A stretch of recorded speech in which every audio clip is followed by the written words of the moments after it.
Love life में काफी different scenes हैं, बट अभी आई हैव अ गर्लफ्रेंड और Okay. थोड़ा सा लाइक ऑन ऑफ अभी हुआ था रिसेंटली, बट Girlfriend का नाम बताओ.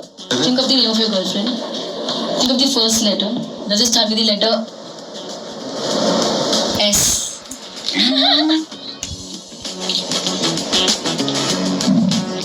It ends also with I.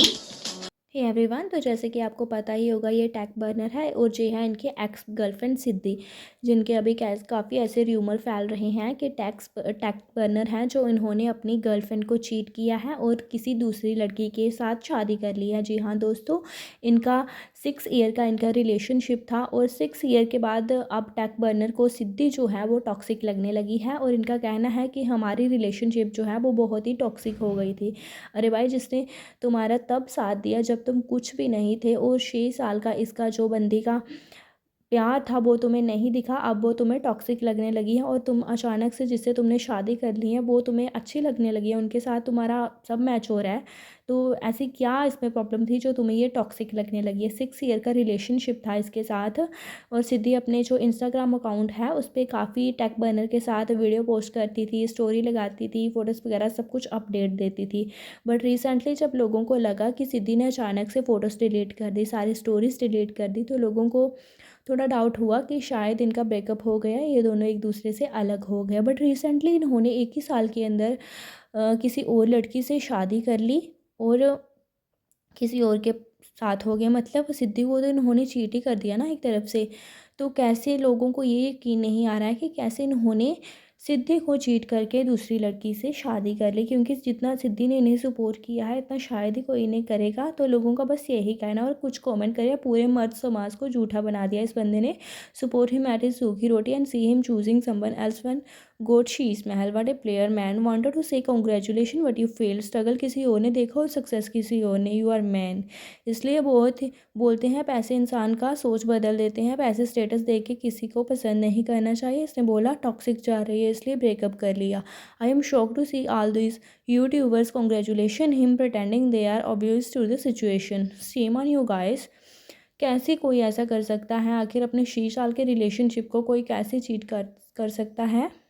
चलिए हम डिटेल्स में जानते हैं कि क्यों लोग श्लोक को ब्लेम कर रहे हैं। तो अभी जो श्लोक के इस एक्स गर्लफ्रेंड की लोग बात कर रहे हैं उनका नाम सिद्धि है। उनका रिलेशनशिप प्राइवेट नहीं था, वो ऑफन एक दूसरे के साथ फ़ोटो पोस्ट करते थे, लेकिन अभी 2-3 मंथ पहले उनका ब्रेकअप हुआ एंड ऐसे में श्लोक ने दूसरी लड़की से शादी कर लिया। And the surprising thing is the dated for 6 year. तो 6 ईयर्स के एक रिलेशनशिप से श्लोक इतना जल्दी कैसे मूव ऑन कर गए और इसी चीज़ के लिए लोग उन्हें कॉल आउट कर रहे हैं।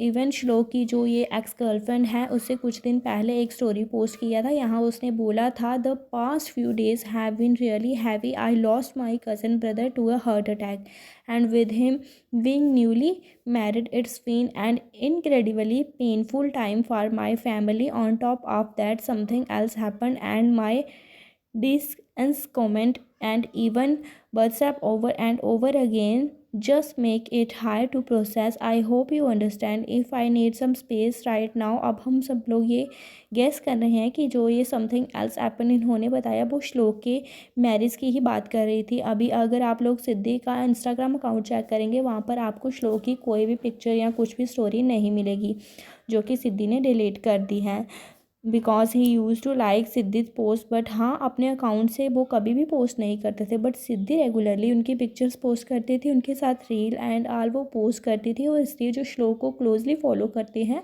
उन्हें पता था दैट ही वाज डेटिंग सिद्धि। लेकिन अभी कुछ मंथ पहले सिद्धि ने सारे फ़ोटोज़ डिलीट करते हैं और तभी लोगों को डाउट हुआ कि something is wrong in this. जो कुछ लोग हैं वो श्लोक के ऑफिस में काम करते हैं, उन्होंने कुछ ऐसी इंटरेस्टिंग बातें एक्सपोज किया है। So I am talking about this Reddit post जहाँ पर उनके पर्सनली क्लेम की दैट वो श्लोक के कंपनी का एक्स एम्प्लॉई है। अभी मैं ऐसा नहीं बोल रहा है कि हमें यहाँ लिखा हुआ जो सब कुछ वो ब्लाइंड फॉलो करना चाहिए, बिकॉज जहाँ इस पर्सन ने अपना पॉइंट ऑफ व्यू दिया है, बट स्टिल यहाँ कुछ फैक्ट्स हैं जो मुझे लगा कि हमें डिस्कस करना चाहिए। अब आप ये सोच सकते हैं कि should we real believe in a random post. Obviously we should not just believe everything we see on Reddit, but इस पर्सन ने श्लोक के बारे में, उनके चैनल के बारे में कुछ ऐसा बताया है, ऐसा क्लेम किया है, और भी बहुत लोगों ने क्लेम किया है। जैसे इससे पहले बहुत लोगों ने ये क्लेम किया था कि श्लोक के चैनल में जो most of the brand review है वो सारे सस्पेंस होते हैं, but as a tech YouTube जो क्लेम करते हैं कि वो प्रोडक्ट के ऑनेस्ट रिव्यूज़ देते हैं, उन्हें इस ब्रांड्स के बारे में सच बोलना चाहिए। बट लोगों ने नोटिस किया है कि जब वो किसी भी ब्रांड का रिव्यू करते हैं वो सिर्फ पॉजिटिव साइड को दिखाता है, he does not talk about A negative sides.